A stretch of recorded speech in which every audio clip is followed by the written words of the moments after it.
Welcome to the Studio Chat podcast. My name is Barbara Thompson. Each week, I'll be bringing you a self-care expert or a message to help you to discover how to live your best life and understand your mind-body connection. Thanks for spending some time with me today. Now, let the Studio Chat begin. Hey guys, welcome back to the Studio Chat podcast. Now, before I get into today's episode, I'd like to share something with you. So I've been working on this podcast for a while, and it takes a lot of time, and there's quite a bit of money involved with all the software I buy to put my podcast together. So what I've done from this episode is in the show notes down the bottom, there's a link that says buy me a coffee. So I love all your feedback and all your comments you always send me when I launch an episode. I would really love it if at some stage, at any time, you would click on the link and buy me a coffee so I can keep my podcast going, because this is something that I would love to do for a very long time. I love it. I love having my guests on it, but it does take a lot of time to do the interview, but also to edit it and load it up, and also all the software that I pay monthly to get it all done. So I really appreciate your love and support, and just go down to the show notes and there's always going to be a link in there to buy me a coffee, and I'd really appreciate it. Anyway, today I had a chat with Jamie. And Jamie's all about hope, never giving up, and always improving, your mindset. And there's always a way to live a better, happier life. And he's all about that. The conversation that him and I had today was a real, honest, vulnerable conversation. And we talked about starting our day at 4 a.m., our childhoods, what positive thinking does to us, changing our careers and our passions, and why pain and discomfort is good for us. Now, Jamie is based on the Mornington Peninsula in Victoria, and in 2010, he was dealt with an unexpected eye condition, causing him to lose 90% of his eyesight. And prior to becoming legally blind, Jamie successfully ran his own business as a tradesman. And he has a love and passion for psychology and understanding the mind and human behaviour. And he's followed this passion for psychology, and he's completed a study in psych, and he plans to complete further study too. So it was a really great conversation I had with him today. And I had a chat to him too about what his relationship was like with himself before he lost his sight, and what it was like after he lost his sight. So join us for this chat with Jamie. Hi, Jamie. I'd like to welcome you to the Studio Chat podcast. How are you going today? I'm doing well. Thanks so much for having me on. It's so nice to have you here. And as always, I would like to start this podcast. It's always a nice little intro for people to know you're from, your business end, and your Instagram is called The Mind Tradie. Yeah. Can you just share with my listeners just a little bit about you and what you do? So I do coaching with people. I guess as a bit of a side thing that I'm building, and with the hopes to be a psychologist while I finish my studies. So I work with people online, in person, where depending on where people live. That's what I do. Also work as a school counsellor as well. So that's what I've been doing the past eight years or so. I've been doing coaching stuff and counselling with people for the past 12 months or so. So that's what I do with myself now. So do stuff on social media and that kind of stuff. Yeah, and would you be able to share with my listeners too just a bit about what has brought you here today? Because you've got a story that really I think is so inspirational, which we'll go into a bit more later on. But can you share with my listeners, before you did this coaching stuff, what kind of work you were doing? So I was a tradesman back up until 2012. I was working as a glazier, like doing glass in kitchens, bathrooms, balconies, all that kind of stuff. That's what I was doing. I was doing that on my own in Victoria, in the Mornington Peninsula, and it was going really well. I was making good. I actually was making back then. I was making more money than what I do now, technically, but maybe one day we'll get back to that. Anyway, so yeah, that's what I was doing. I was a tradesman, and then so I had a bit of a health issue. So 2012, I lost like 90% of my vision. Sorry, in 2010, I lost most of my vision in like a just kind of a thing that I was struck by in September was when it started in September 2010. And then, within a few months, I lost 90% of my vision. I had to give up my business. I was a kickboxer as well, and plenty of things I couldn't do anymore. But it kind of led me to having to find another career path, or not even just a career path, but something that was driving me and made me look forward to, I don't know, each day the same way I once did, because I loved the job that I had. I loved being able to fight kickboxing. I loved I loved being able to drive a car, and all these things I had to stop doing pretty quickly.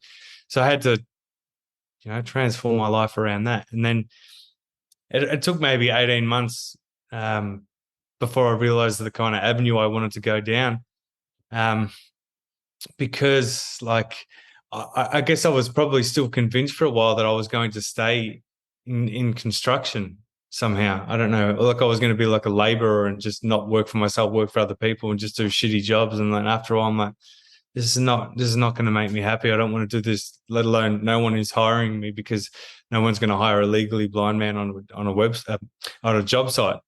So I had to find something else. And then I started studying a diploma in community development in 2012.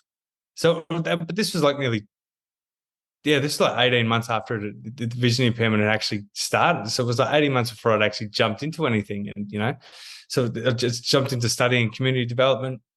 And then after I'd finished that, after a couple of years, I realized, well, because somebody told me, they said, oh, you should start working with younger people. And then I started doing that and realized I connected with it well and was pretty passionate about it. And then it was like 2014, I realized that I didn't just want to be like a youth worker, or no matter really what I do, I want to be able to do it as good as what I could. I'm like, well, I want to like be able to, just like when I was a tradesman, I wanted to be able to be as good a tradesman as what I could be. It was, the frameless glass stuff that I was doing. I wanted to do that as well as what I could. I took pride in what I did. I wanted to do a good job and all this kind of stuff. Same with doing the youth work. I wanted to take it further. So I decided to start studying psychology. And I got into my degree in 2014. And when I say I wanted to start studying, prior to like doing the diploma at TAFE in 2012, I had not studied before. So particularly going to uni, like TAFE is one thing, but going to uni to do a bachelor's degree, I don't know where this thought came from, because I was not an academic student at all. I wasn't even a student at all. I was fucking horrendous in high school. I was really, really bad. Like really, it really was bad. Like I was just there was no engagement at all. Like I just went there for friends. I mucked around. I was an asshole to teachers and other students, and I got bullied. I was probably a bully. I was just not a good time. So to think I could even go to university, how that thought came in as a possibility, I was just so fortunate to even have that, because when I have that belief that I'm going to do something, like I follow it through. And I guess I'm also fortunate to the fact that I'm like, well, even if it takes me like 6 years part-time, I'm going to follow it through. And then that's what I did. So I guess that could be a scary thought to a lot of people, particularly these days. Like, what people want things fast. To be able to say you're going to commit to something, particularly when you're in that, like, I don't know. I don't know if it's easier or harder to go back to when you're a mature age. I don't know. It depends. I guess you've gone back to studying now as well. You might be able to give some insight on that. But committing to that was something I still feel proud of. So I committed to doing my bachelor's degree. It took me 6 years. So I got a psychology degree. And then I decided maybe 4 years into the 6 years that I wanted to actually take it further and aim to become a psychologist. Yeah. So I had to get as good a marks as what I could in the bachelor's degree to then get into the honours. And then I just finished my honours this year. So I ended up getting in and I started last year, finished it this year. And even to make sure that I got the marks to then get into masters, which I've started applying for now, and I'm just waiting. I'm just started to hear back now about interviews and all that. So I've had a couple of interviews, and over the next month I'll be having more and more interviews. Hopefully, I'll just to get in anywhere. I don't really care where it is. It could be anywhere in Australia because I can do it online now, so it doesn't really matter.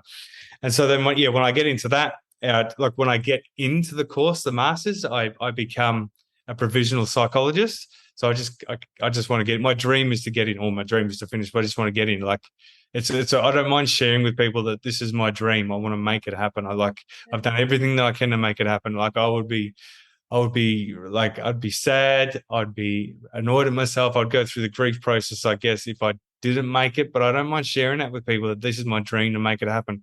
I really, really, really hope it happens, that I hope I've done enough. I think I've done enough. Like it's in the universe's hands there to make it happen. But, but also like on the other side of that, like I know I will cry if I get in. I don't mind. So like it means so much. Like I really, because it's just, I can just, when I see that that's my path, that I want to make and put, like I basically have dedicated the last, I don't know, since 2014 to make this thing happen, or even you could even say even since 2012, like since when I started, and me just getting in isn't the end thing. Me just getting into this masters will be like another 3 years of study, but potentially more, but another 3 years, I think.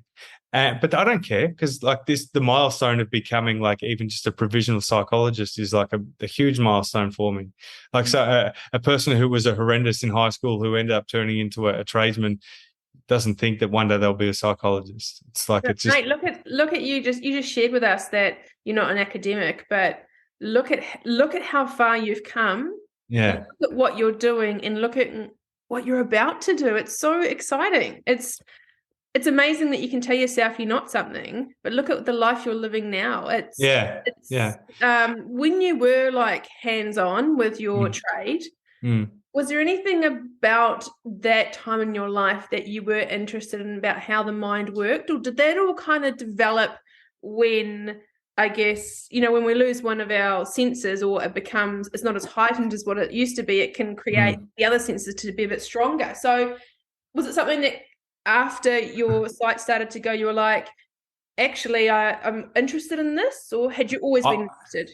I'd been interested in some form or another. I remember it was like I started to make this relatively significant mindset shift when I was about 16, when I started working somewhere, and it wasn't the work, but it was a person that I worked with there who took me to martial arts, and then who I met at martial arts helped form a mindset change in me and belief in me like no one had ever shown before. Like I'm talking even parents and that kind of stuff, they'd never showed it before. And then that kind of had made a real change in me. And then that I started to read books. I remember the first two books were How to Stop Worrying and Start Living, and then The Power of Positive Thought. And I'd never I've never read books before back then, or maybe no, I'm talking novels. I'd never read novels, and then I love this kind of stuff. So I guess I started on like a self-help journey, but to no way did I have any insight as into like, I want to study psychology. Do I want to even become a counsellor? No, it never entered my mind in any way and whatsoever when I was a tradesman, or prior to me losing my vision, did I ever want to work with people in any way. It never entered my mind. But it was only just through experience that, as I said, like I need to get another job. I need to find another career. I'll do community development. Okay. Someone saw me working well with kids, but that wasn't like, oh, I want to work with kids. It was just like, oh, you interacted pretty well with them. You probably should work with them. And I'm like, oh, okay, maybe I will. And then I want to take that further. And then just through that, I developed like my passion for when I was a tradesman. Like I fucking loved my tradesman job. So also, can I swear on here as well? Yeah. I'm probably going to do that a lot. I still the thought of me running my business and being able to drive my car back in the day, like it's such a nice feeling in my heart to know that I had that. And but still, even that can't compete with now, like now what I do with like and stuff that I'm passionate about and stuff. I love learning about psychology. I love working with people. I love like coaching people in the meantime prior to me getting my accreditation. Like I love this kind of stuff. It's the best thing ever. Like nothing drives me more than this kind of stuff. So I've just naturally I found another path, but just because the universe decided it wanted me to do this other thing. Otherwise I never would have thought about it. Mm. Thank you. There's a couple of things I want to say here, but the first thing that comes to mind is I want to thank you on behalf of all the humans in the world, guys and girls, because it's so refreshing for a dude or guy or whatever to be able to talk about this stuff. Like it's, you know what I mean? It's getting better, but having someone you in the forefront that is being a voice for guys to be like, hey, I just said I might cry. I'm showing my feelings. I'm wanting to improve myself. Hey, we're not perfect, but it's such a cool, because a lot of us may grow up with our parents that parents only do the best that they can do. Yeah. And I think having a role model, having someone to look up to that has the way that you think and how your brain, you know, you can tell that you're always, anything that you do, you want to do the best to your ability, but you're always open to, hey, what's more out there?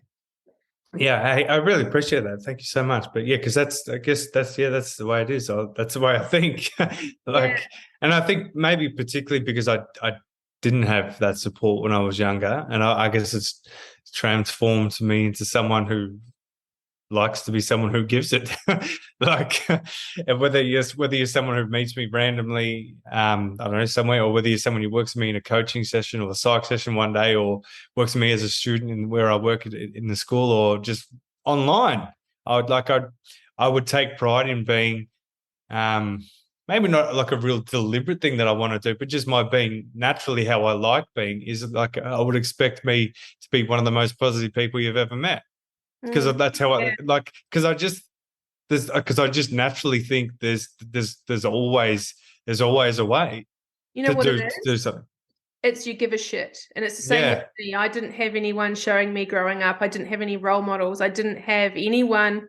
You know how some people, I look at people and look at their relationship with their parents, and their parents are always there for them, always supportive, always teach them stuff. I had nothing. Like I could not tell you one thing that my mother or father taught me apart from not how to be a parent. So I learned, and that's why, you know, I give a shit about people, because I know how it feels to put a brave face on every day and to always have your own back, but you're the only one that's got your own back. And people look at you and go, oh, you're so strong. But we need people as well. For sure. And like I think my like it's definitely what drives my passion. Like the people that I work with don't always have to come from childhoods, or like that maybe they were physically abused, or there was emotional violence, or physical violence or emotional neglect. They don't have to come from certain things. But I think, I don't know, maybe I just naturally, or people naturally gravitate to me for, say, I don't know, if they want support from me in some way, or they want to work with me in some way, probably if they have in some way. And maybe they don't even realize it, because like you can grow up. This is one thing I've realized recently, particularly talking with different people from around the world and that kind of stuff. You can grow up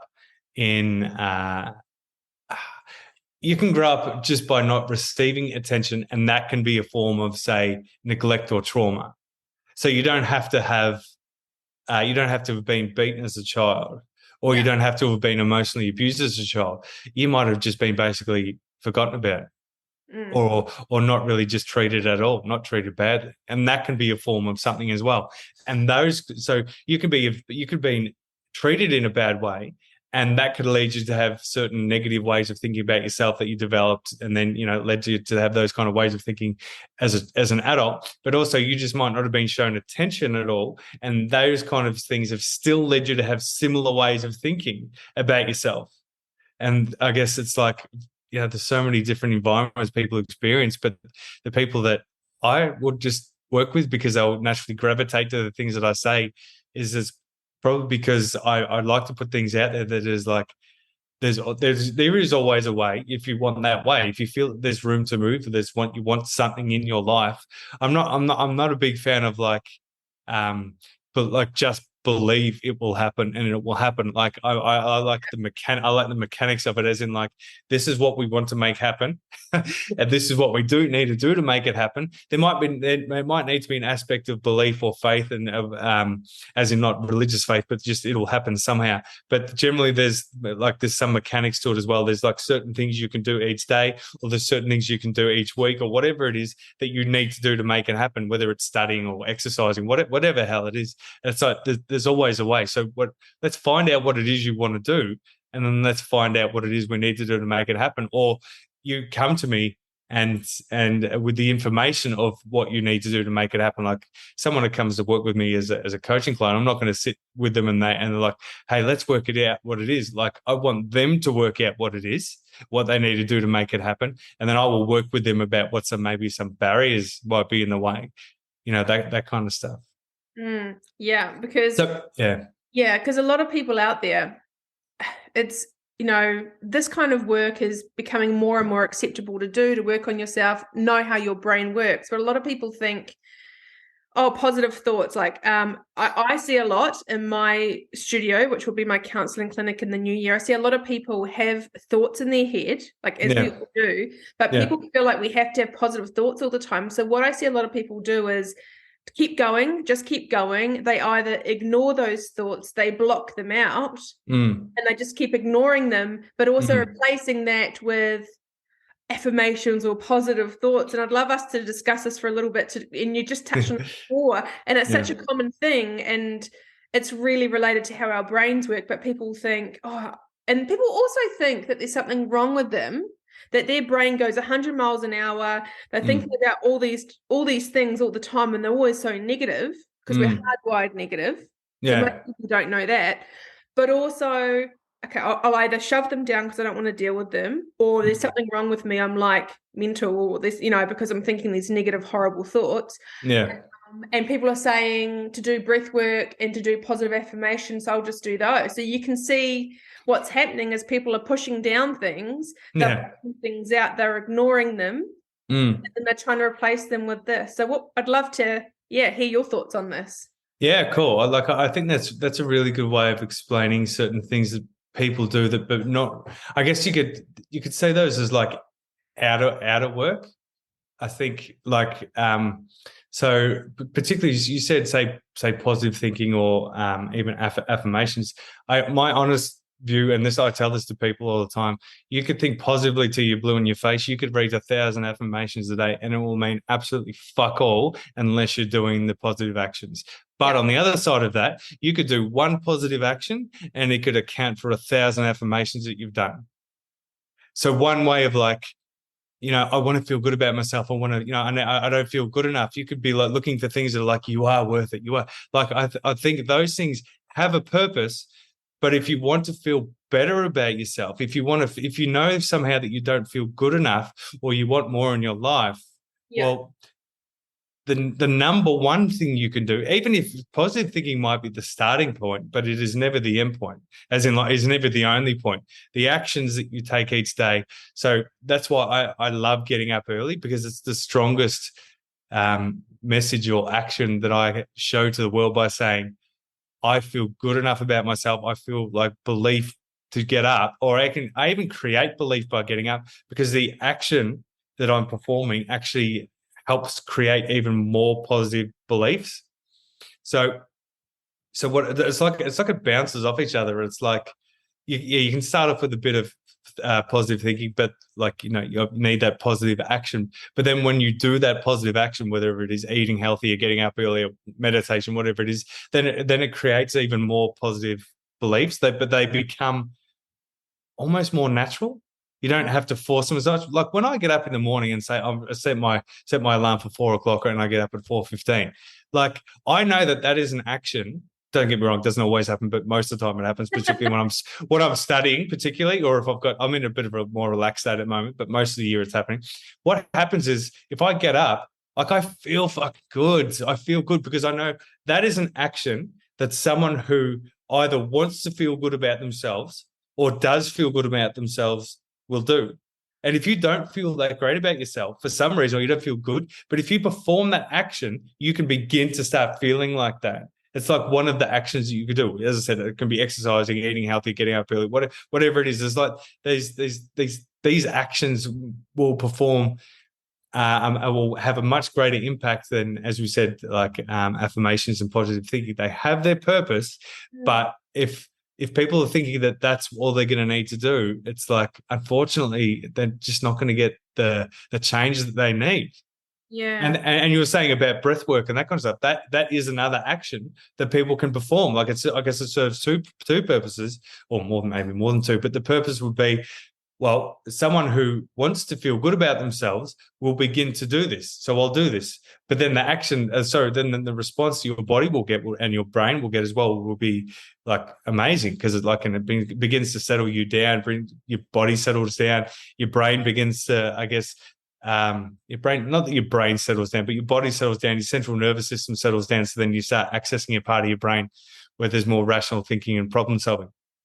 But it's like, yeah, that's what I think about those things. I was going to mention to you, I have the tendency to go off tangents because I love this stuff so much. So please just interrupt me if I start going off tangents. I don't know. This is what this podcast is all about. It's all about you and your voice and people. It's just, no, it's perfectly fine. Okay. Have you, since you were like a tradie and stuff, have you always been a morning person, or this 4 a.m.? No, I was not. So this is the thing. I was going to do a video about this soon. So it was like, because I like doing videos of like, I've done a few in the last couple of months. Like, why do I get up early? Because it's a common question. Yeah.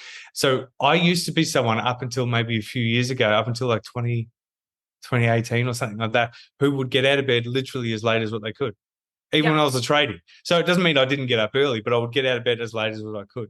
Yeah. So if I was, if I had to get out of bed at 7, I would get out of bed at 7 and start job at 7:30, or if I had to get out of bed at 4 or 5, whatever. But it was like always as late as what I needed to, because but the function behind that, although was like, there was a purpose behind that. Like, there was a reason why. It was because I had such a heightened anxiety state that I didn't know about, that was like above normal. And I guess when it got to the morning, I was just fucking exhausted. I didn't sleep very well. And also, like, a coping mechanism for me when things were, I guess, out of balance or out of whack, or I wasn't feeling great, I just wanted to sleep. I wanted to escape. Yeah.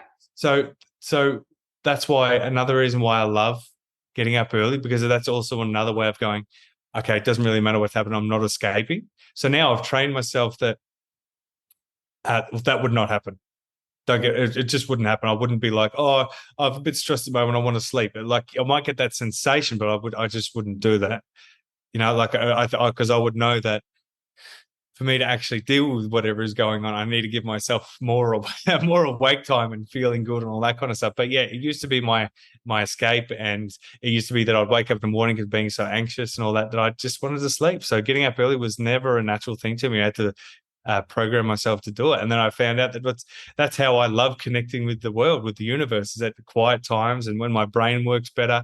I love being up there, no one else is up. And it's probably been one of the most significantly positive things I've ever brought into my life. And I wouldn't necessarily recommend it to everyone, but I just like it. Some people are nighttime people.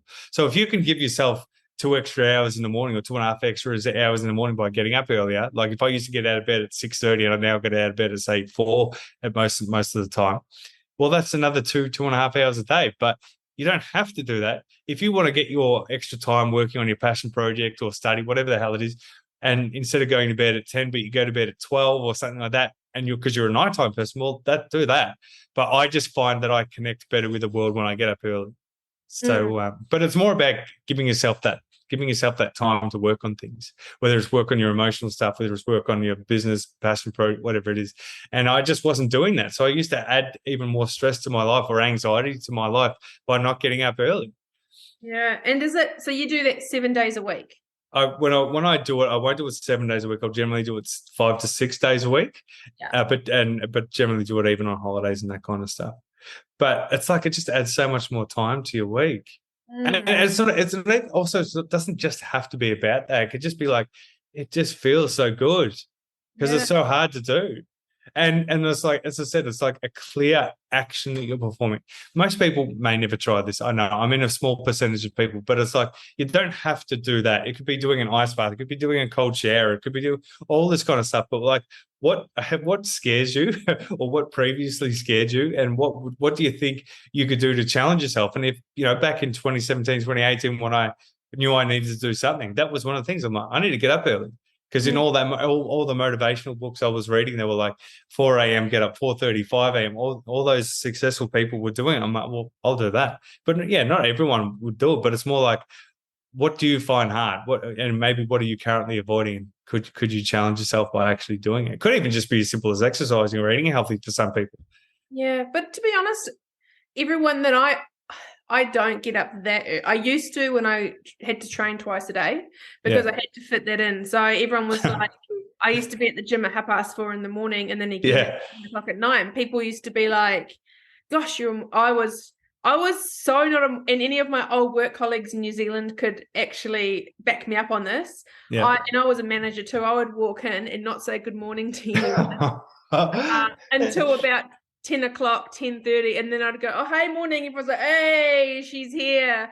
And because I clearly am not a morning person, but when you have a goal, when you have something to do, like I'm speaking to anyone that does want to, with the new year coming up, do something different, get uncomfortable. Yeah. I'm not a morning person, but I did it. And to back up everything that you've just shared with us, I haven't met anyone that has ever said, yes, getting up early is hard and no one wants to do it, but I've only heard positive stuff from everyone that does it.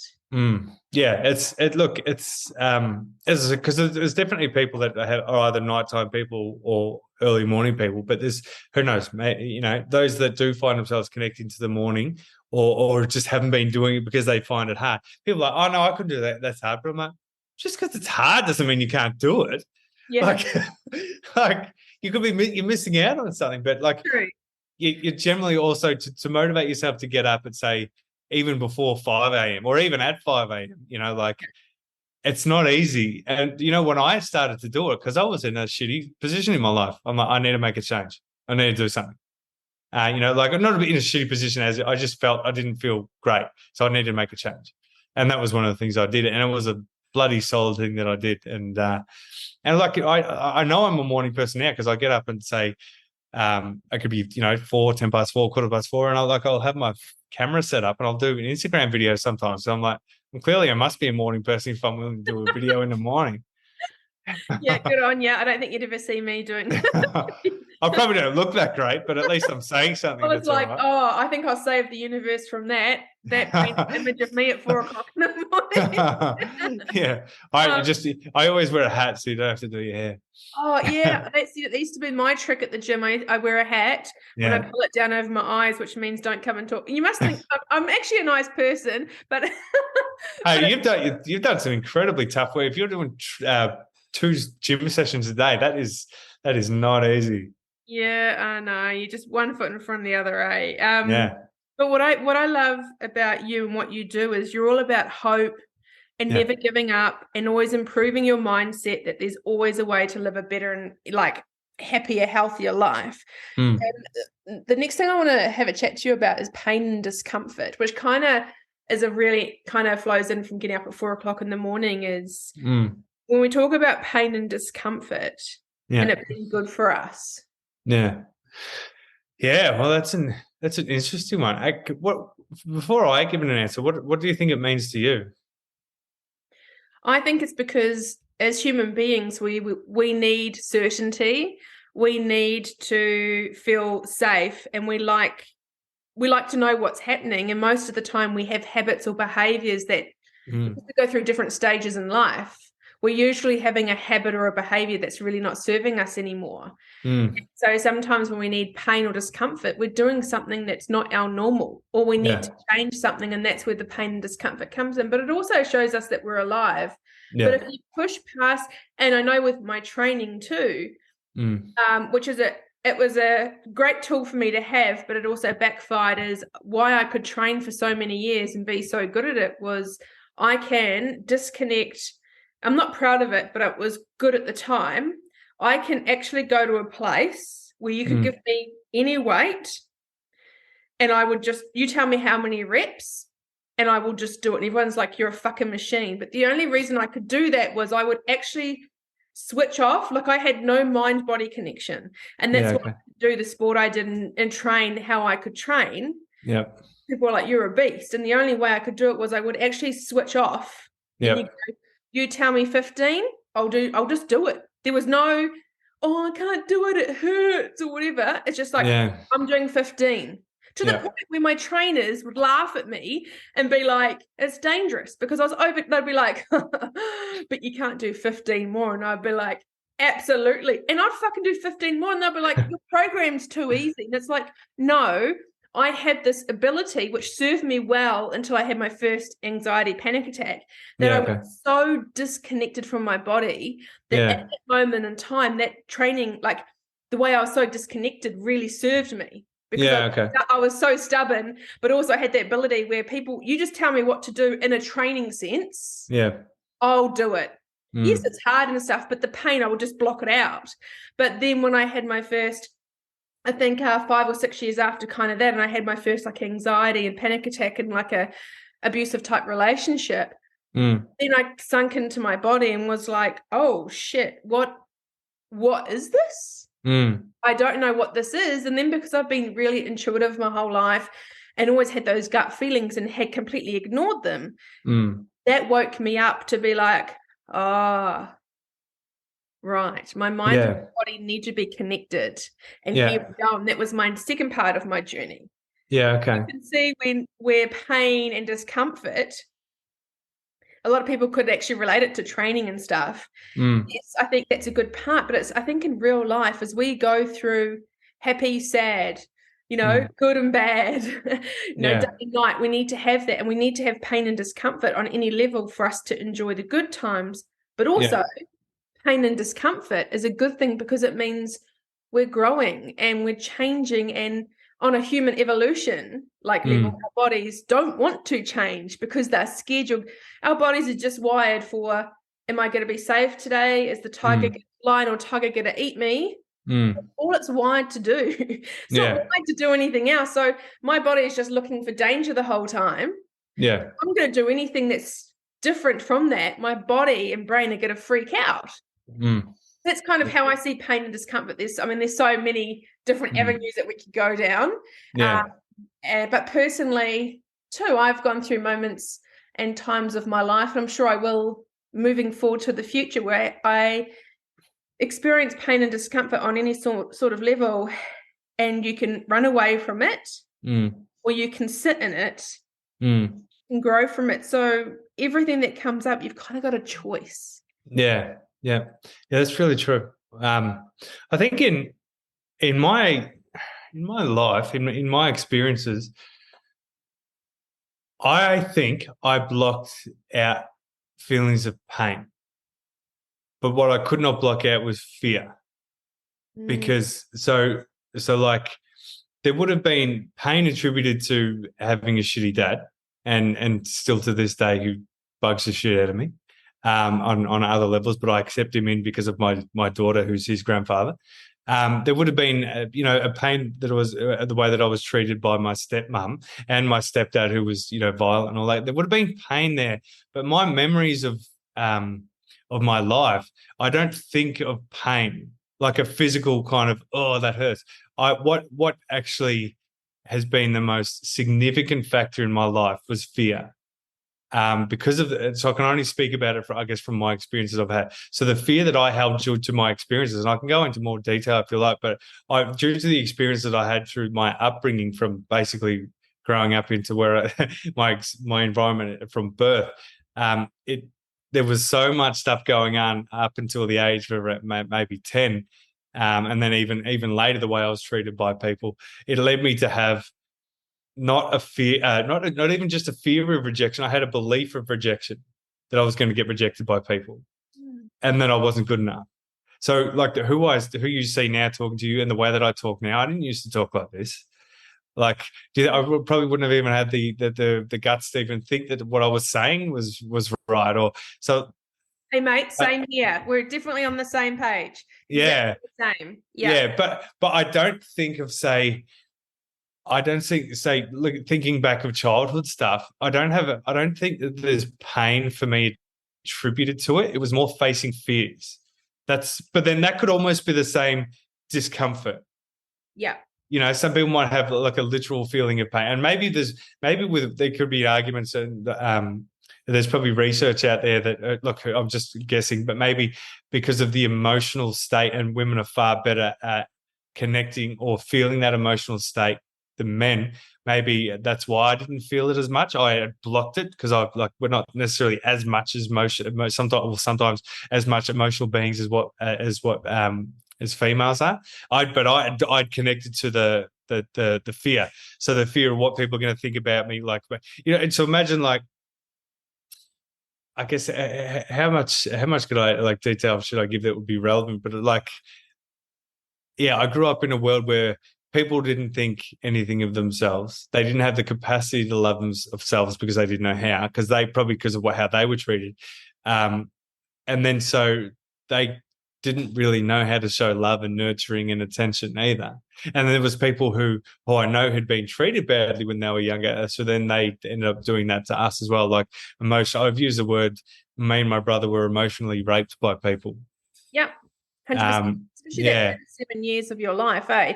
Because that first 7 years of your life, you're learning all your values and beliefs, and you're looking to your mum or your dad or your stepmom, whoever, you're looking at them to regulate your emotions. And if they can't regulate if they've got no self-awareness, which, to be honest, unless you've had trauma or you had something happen in your life, you don't really seek out psychologists, counselors, or all that kind of stuff. I think what it could possibly be is that they did have all this trauma, but it was just not done back then the same way it is today.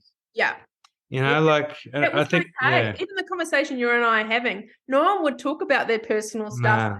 It just wasn't done. It wasn't okay. You don't tell people your stuff because you bring shame to the family, or it's embarrassing, and you just put a brave face on. Yeah. Keep going because you've got to portray like everyone else does in the world. We all have different faces, and we all cover things up. We never really, very rarely show someone our true self. Yeah, that's true. I think I guess where it began was like, not where, I don't know, how can I explain it? Like, the significant moments for me was when my mum married this, like, who was back in the day was my stepdad, and then so I was 4 turning 5, and she married him, and then he turned violent, and then I had to start protecting her, and there was like my older brother and then 2 other siblings as well, but they were all older than me, but because they weren't helping, I had to step in, or that was just my personality. Yeah, to do something about it. Yeah, so I literally took on the role as protector through the whole time they were married, and then even a couple of years later. So there was probably like a 7-year period where I took it on pretty strongly, and I get the significant things I could mention where I took on this role of protector was so I wet the bed nearly 3-4 days a week, which is really common for people in those environments, even if violence wasn't happening. But just because it had at some point, and you're so anxious, and your brain is thinking, "Is it going to happen again?" So that was happening to me.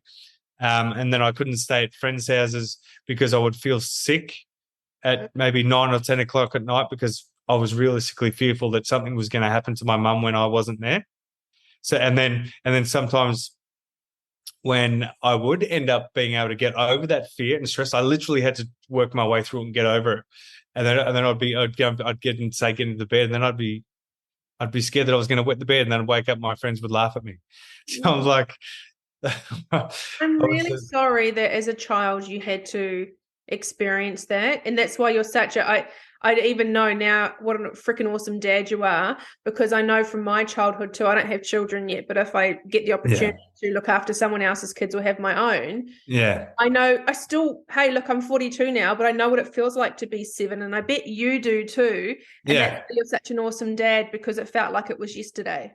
Yeah, or I'll never. Thank you, by the way. I'll like, these stuff are ingrained. I mean, they're not ingrained in a way where I like. I'm gonna say something later that might seem a bit funny. That like, or I can even say now. Like, anything that I explain to you now, I'm glad all of it happened. Yeah. Every single second of it. So Yeah. none of it in which I explain to you now, and I guess there's more stuff. None of it would I wish away. Yeah. No, I get Um, that. And thank you for yeah, sharing it with me, because the more we talk about this stuff, the more people listening here will be like, yeah, that happened to me, or I know someone. yeah, for sure. Yeah. So what would happen is, yeah, like I could most of the time not stay at friends' houses and that kind of stuff. And then even when I was like age of 9 and nearly 10 in grade 4, I would still, I don't know, something, maybe it got more intense, the stuff at home, or I can't even remember what it was. Actually, we'd moved out. Mum had moved out. And so they'd split. So me and my mum and my brother split from this guy, and we moved around the corner. So they divorced. But for some reason, the protector role was still there.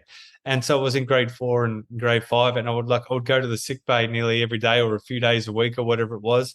And they would call my mum and say, "Oh, look, Jamie's feeling sick," or whatever it is. And if she was at home across the road, because we lived literally across the road from the school, she would come out of the house and come out of the gate and wave to me. And then I knew that I felt all right. And then if she wasn't at home, she was working 10 minutes away, she would drive around the corner and wave to me as well. I mean, that like how That's very sweet. Where do you get your sweetness from? Where do you get your sweet nature from? Well, you know why? Because I was connecting to it, because it was my survival. If mum's okay, then I'm okay.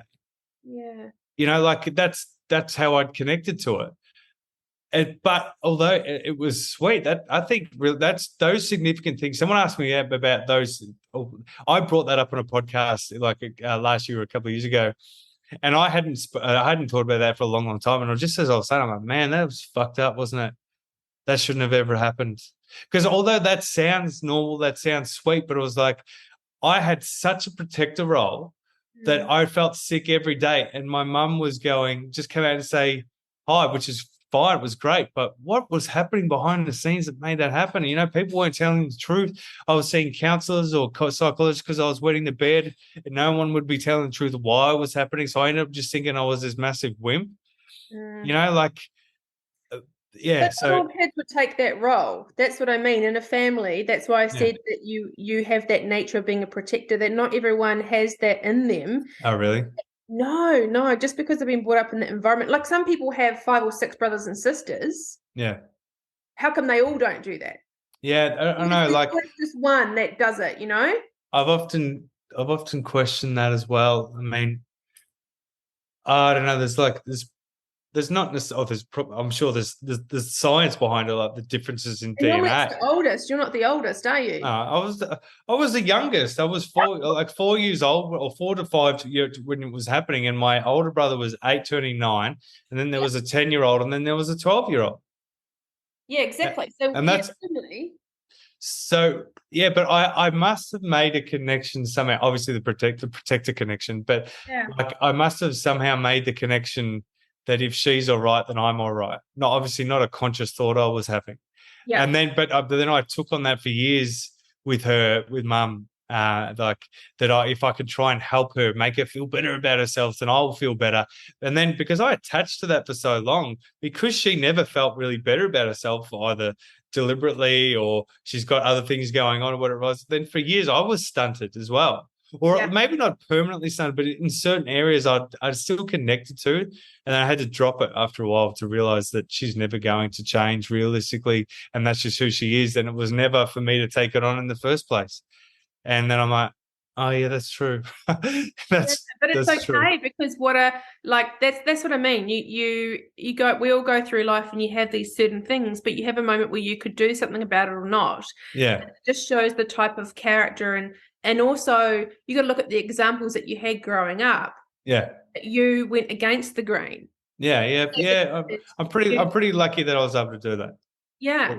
Whatever made that happen, whether it was just DNA, whether it was universe having a hand in it, whatever it may be. There's a fire in your belly that was like, I need to. Yeah, but that's what I mean. It's such a beautiful trait to have because, you know, people are born to look after themselves and be selfish and not, care for other people. But at that young age, you already had that caring nature about you to, I want to look after my family and I want to look after my mum without seeing that example in front of you. You had that inbuilt in you already. Yeah. Yeah. That's interesting that you say that. So, yeah, I guess whatever gave it to me, I guess I'm lucky I've got it, because otherwise I just would have been a victim of what I experienced. Yeah, but that's a I choice would have. too. We get to, when we go through that in life, we get to go, okay, do we want to repeat what's happened in this family cycle, or do we Yeah. want to actually have the choice of doing something different? Yeah. I realize I haven't really answered your question about pain, so maybe I should. It's like You maybe did. like I guess I kind of did, which was more about, like, mine was more attributed to fear, but maybe Yeah, I can kind of just add to how you'd mentioned it as well. So, how you mentioned about how us as humans and our brain is it's like constantly on the lookout for, particularly in fight or flight mode, like in yeah, the environment that I grew up in, you're constantly on the lookout for things, I guess unconsciously as well as consciously, for things that are going to, give you a threat to your survival. And so that can even be anything that is different to the normal. So that where there is different ways of thinking, acting, or whatever it is, new people in your life. So, like, as you say, you're programmed to I guess look for the negative, or you're programmed to look for threats. But you're programmed to look for those things more when you are in that fight or flight, or that threat response has been triggered. yeah, So I guess I didn't even know that I had fears. I just thought the fact that I had a belief that people were going to reject me or not like me was just, I didn't think it was a fear. I just thought it was a belief. yeah, It was just a thing. And then it was gradually through, like, I don't know, different ways of thinking and understanding experiences that I had, particularly when I lost my vision, where I was able to see things a whole lot clearer. I had time to think about this stuff. That's when I was able to realize that it was like facing that somewhat, that the fear and pain, I think, is like somewhat intertwined. That's how I began to face some of that and realize that, well, it's not that I'm weak because I have struggled facing it. I struggled facing it because I didn't even know it was a thing.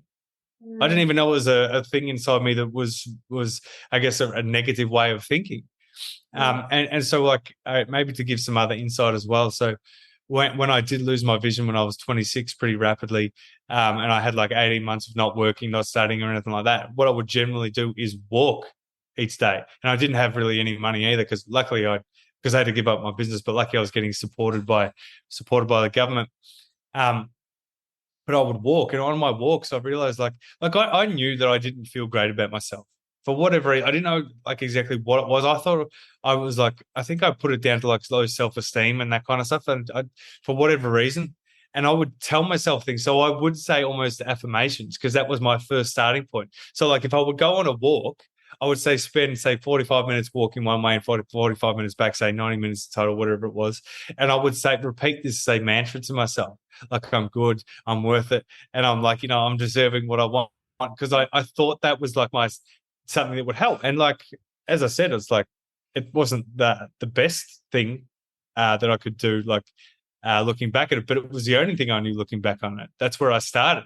And so, like, I would say this thing as I'm going on these walks, and then people would walk past me, and then I would just stop saying it as they walk past me, and as they walk past, I'd start saying it again, not like loudly, but just like yeah, whispering it to myself. And it was so, like, I was committed to feeling better about myself, because I knew I should have.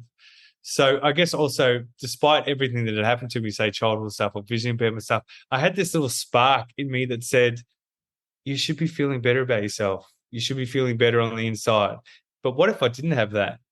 Like, what if I didn't have that spark or whatever it was, and I just felt shitty, and I just thought that's all how life is.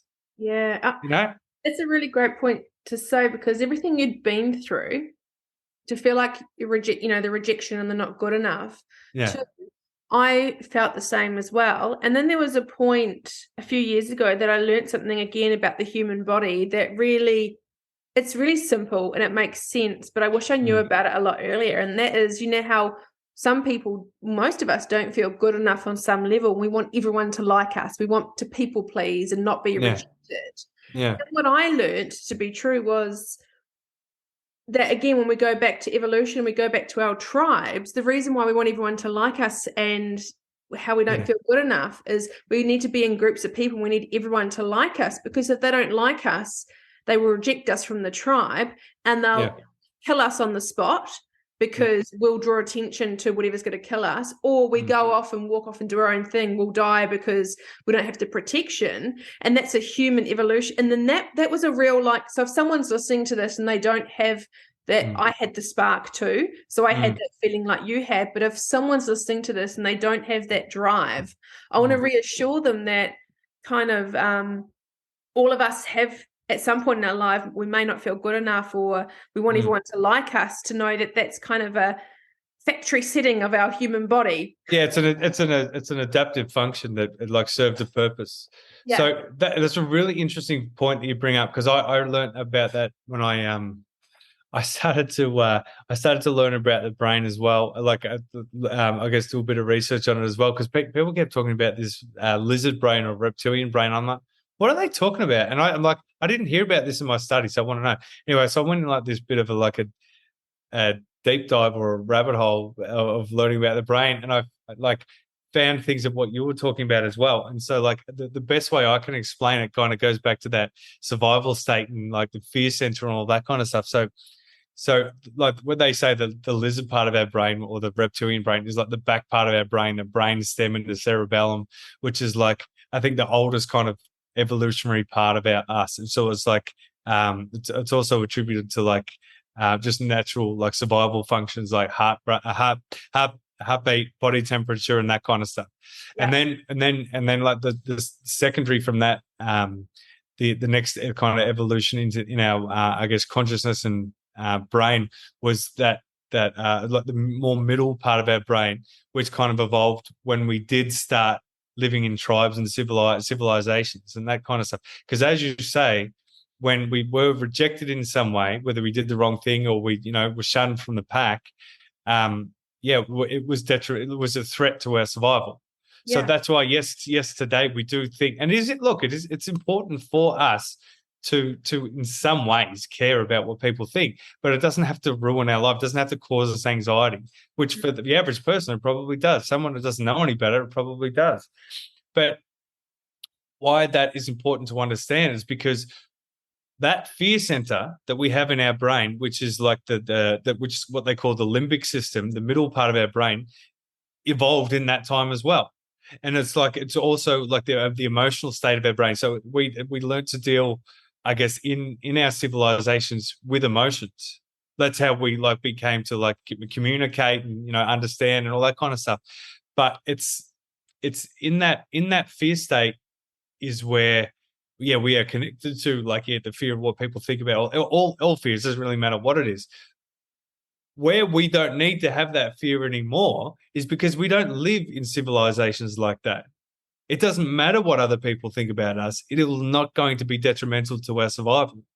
But when we get in a state that triggers a fear response, we can start thinking that way again, and we don't know any different. So like if someone 10 years ago, if someone had triggered me at work or whatever the hell I was doing, or thought made me feel I wasn't good enough, it would have triggered a threat to my survival in some way, thinking I'm not good enough, I'm going to get shunned from the group, and I would have got anxious and I would have got angry. And it's like it's all intertwined and connected in. It's not just what happened to me as a child, but what happened to me as a child was connected to a fear state that I wasn't good enough. If I'm not good enough, if my fucking parents don't like me, then they're going to shun me from the group. That's how it was. A fear center in my brain was sinking, and so like it's so important for, I think, what we just spoke about is potentially one of my most favorite things that I've learned in the past couple of years, because I'm like, of course that's what I was thinking like that. If I was treated that way when I was younger and I didn't think a whole lot about myself, or that's why I didn't think a whole lot about myself, because as our parents and primary caregivers are the number one people who we look up to, how they treat us when we're younger is the be all end all. Yep. And unfortunately, that's how it is when we're younger. Fortunately, when we get older, we can begin to undo some of the shit that they may have done, whether they did it willingly or deliberately or what. But luckily, in that time, as you say, 0 to 7, what is happening to you in that time is going to set you up. But luckily, when you meet, I don't mind saying, when you meet someone like me, I'm going to help you undo it. Yeah. And the more education I get, the better that I'll do it. But you're going to meet someone like me, and you're going to see someone might go, "Oh, I had this happen to me when I was younger. Oh, I had that happen to me when I was younger." Oh, yeah, okay, but we can still work through it. There's still a way to be happy. These things have just happened, and I work with like a mutual friend of ours who I've been coaching. I don't want to say her name for confidentiality reasons, but I'm sure she'll understand. Is because I've been doing there's this thing called schema therapy, and schema therapy is this thing where it's like it's my favorite form of therapy. I love it so much because it is all about what happened to you in that time. And there's so much research behind it as well. It's so well backed up by research. It's probably I don't know, it's probably one of the new things coming out, but it was like an add-on to CBT. It goes deeper than CBT. Oh, yeah. Yep. Yeah. And so it was like CBT was good, but for certain things they wanted something else. So they were talking about certain things like personality disorders and all that kind of stuff. They needed something that helped treat that. Now, it doesn't mean you need to have a personality disorder to get something from it, but it was it was created for that purpose, to go deeper than CBT. But what it does, it talks about these, I think it's 14 maladaptive coping styles. That I'm pretty sure it's 14. So there's 14 maladaptive coping styles that we can get ourselves in because of what happened to us when we were younger, and they call it schema therapy. So schema is a way of what they call it is like a way of talking like a blueprint. So as when we were younger, we had things happen to us, and our brain processed the information because it has a need to process it. And what it did was it processed it in a way that said, "Oh, well, this happened for that reason. They treated me because of that reason, or I wasn't given food for that reason, or I'm a bad person because of that reason, or whatever it is." It didn't really matter what happened to you. So your brain processed this information, and that became what they call a maladaptive schema. So a maladaptive way of thinking, and it could be that there's a whole range. As one is attributed to abandonment, attributed to unrelenting standards, and or defectiveness. And there's a whole bunch. It's my favorite thing because what it does, it outlines. There's probably something for everybody. You don't have to have had a bad childhood to get something from it, because it's like nobody's a perfect parent, but generally the people that have had some kind of childhood trauma or something happened. Trauma is obviously a very broad term, but something happened to them in their childhood years. Through lack of attention or whatever, we'll get something from it. And so it kind of, when you can kind of understand which maladaptive schemas they're also called life traps. So certain things that happened to you led to you having certain not so positive ways of thinking and believing, which then becomes a life trap. So let me give you an example. So it'd be like, if I had a defectiveness life trap, I grew up thinking and then turned into an adult thinking that I was fundamentally broken. Mm. And there's the unrelenting stand one, which I rated high on, which is like, I need to perform these things to get people to like me. Then they'll notice me. But then it can give me such a high standard that it's never good enough. And there's a whole range of it. I love it so much because, as I said, there's something in it for everyone. But what it talks about also, which is also attributed to the pain and discomfort we were talked about before, the ways that people will manage these maladaptive schemas or life traps is rather than facing it as what they call a healthy adult, you can submit to it or succumb to it, which is if I am broken, I am defective, or no, of course not, I'm doing fine, and not really do anything about it. Or you can I think they call it combat it. So you can be like, no, I am so fucking good, I am great, I'm going to make myself look so good, I'm going to dress so good, and kind of get around it that way, but it's still not really getting to the core of the issue. And so that's a way of avoiding pain or discomfort, which you just spoke about before. So that's my favorite thing. I actually can't even remember why I started talking about schema therapy, but it all I'm sure it all ties. I love it. It all relates. It all relates. But it's just I got so much from it. Yeah. From particularly the stuff that I'd gone through, and it kind of now I guess how I work with people and kind of I guess in some ways empower or people, or try to anyway, is that it's like, here's this thing, and this is schema therapy is not the only way I work with people. It's just one of the forms where you can go, here's a good map or I guess a framework for why you think a certain way about yourself, why you think a certain way about life, why you're getting certain barriers in your life and that kind of stuff. And here's how we can begin to start doing something about it.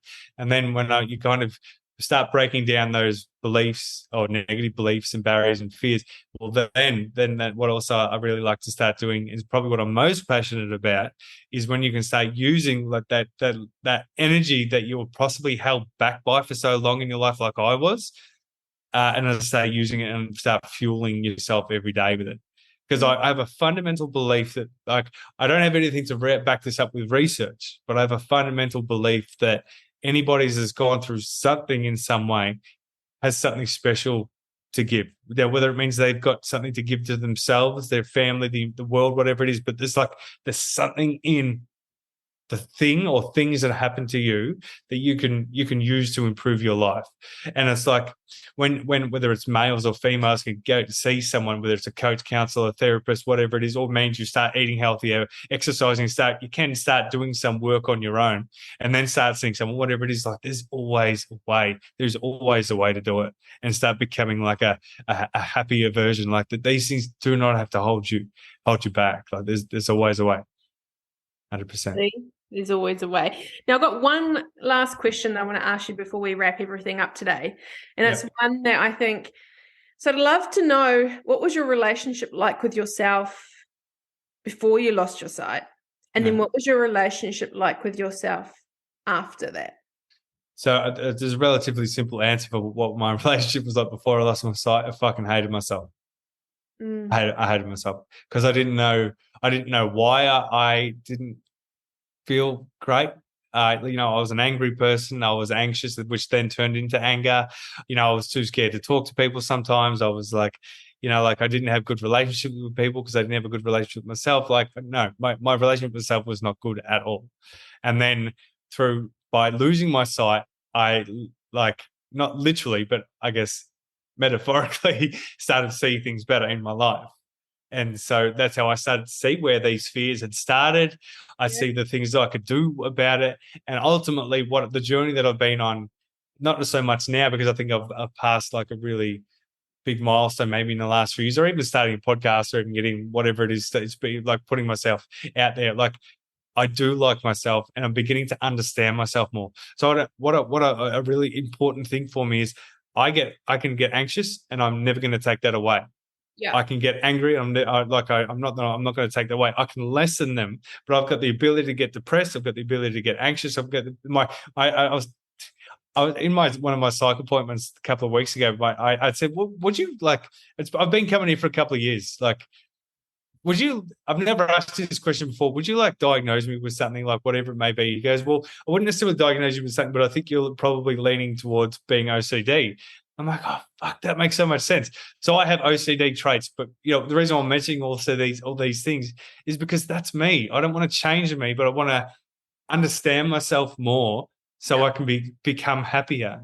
Yeah. And like I put so much energy in my life trying to fucking change who I was, thinking that that's what I needed to do to get accepted from people. And not even just an acceptance, like I thought I was fundamentally going to get rejected from the pack, going back to what we were saying before. I had this underlying anxiety and fear. But to answer your question, I guess in a bit more succinctly, is I'd like who I am now. I won't say that I love myself because I think I still struggle with that, but I respect who I am. I respect the way I put myself out there. And I think particularly for males, for us to say, I love myself, like you're probably not going to hear many males say that. Maybe some, but I was speaking to a doctor in Arizona last year on my podcast, and she said when the males or even females struggle with saying or doing self-love, look for self-respect. What makes you respect the way that you value, you present yourself each day, like not present as in the way you look, but like the way you hold yourself, the way you hold conversations, the way you treat yourself. How do you respect like that? That when she said that, I'm like, oh, that's what I connect to. I don't connect necessarily to self-love. I connect to self-respect. So I'm beginning far better at that. Like I'm on a constant journey. Like I'm not going to ever get to a point where I'm like, cool, I'm fixed. It's not about that. It's like understanding yourself more, and we're forever on this journey. Seriously, Jamie, that's such a beautiful way. I mean, you've just been so vulnerable and honest and open today, sharing all this stuff. I And appreciate it. I know that we'll probably talk again at some stage, I'm sure. But for anyone listening that would like to reach out to you, find out what you do, work with you, what's the best way for people to, get in touch with you? I think I spend a lot of time on social media, I guess. I do a lot of stuff on there. So on Instagram, you can message me on Instagram. I've got a website, which is themindtradie.com. You can contact me there, which is find my email there. I think Instagram and my website is probably the best way to contact me for sure. Yes. I'm on TikTok as well. I guess. Oh, yeah, nice. No, that's cool. And I think it's just thank you for just being you, because it's so refreshing that in a world that we live in today, there's so much bullshit of expectation of everyone's living a life that you see on social media, and everyone's living a different life behind closed doors. And I don't get that from you. I get that you're very, you are who you are. And it's so great for people that need help in this space to come and see someone that's authentic and genuine and there for the right reasons. Thank you so much. Really appreciate that. Yeah. Look, I don't know. There's something I feel so good about working with people in some way. Like I guess I've worked on myself long enough to go, like, I don't really need to do that as much anymore. I'll do it a little bit, but like I can spend some time doing it with others now. And like I've got a genuine love for it. I wouldn't be able to do that 8 years of study for psychology if I didn't genuinely love it. I get so like I get energized from it. And I guess I've got a good skill in it. So what a good match that is. So I guess I'll live my passion, like it's so cool. Hey mate, that job's not, like, as I'm learning, it's not for everyone, because people come and seek you out their darkest days and tell you their stuff, and you got to carry that sometimes. So, a big shout out to you for being that special someone holding space for people who really need help. I really appreciate that. But I guess because I love it, and because it's like a life purpose, it's never like a burden. Yeah. Like I've obviously, it's probably just for also experience as well, because I've particularly working in a high school for so long, you get very good at compartmentalizing. It's also part of the whole professional thing. You need to be able to do that, and you'll understand it as well. If they probably talk about that, is you need to be able to switch off. Yeah. It doesn't mean you forget, but so if we're chatting now, I've given you like all of my attention, or like when someone's chatting with me, like I'll give them all of my attention. But then say when I'm not there, or they're not sitting in front of me, or the child or client or whatever, I need to be able to switch off. I need to come home and give my daughter attention, my wife attention, or myself attention. That's a good ability to learn as well. But I guess that on the other side of that, which is when you're there, when we're on a podcast, we're talking to a friend, give them attention, like give them everything. And that, I guess that's a skill that I've learned and I love as well. I've learned the ability to really switch on and listen. And then I've also learned the ability to switch off when I need to as well. It's great, isn't it? Yeah, I've learnt it too. Yeah. Honestly, it's so nice to meet you, and just thank you for taking the time today to come on my podcast. Hey, I really super appreciate it. I'm honored. Anytime anybody asks me on, I guess, I love it. Like I love sharing whatever I need to share. If people get something from my story, it's great. Like, and I clearly love talking about it. So I love talking about myself. No, I just so yeah, thanks for asking me on. So it's genuinely honored. Thank you so much for listening. I hope you enjoyed today's episode and it has inspired you on your self-care journey. Please feel free to share this with a friend and subscribe over on Apple Podcast. I really love hearing your feedback.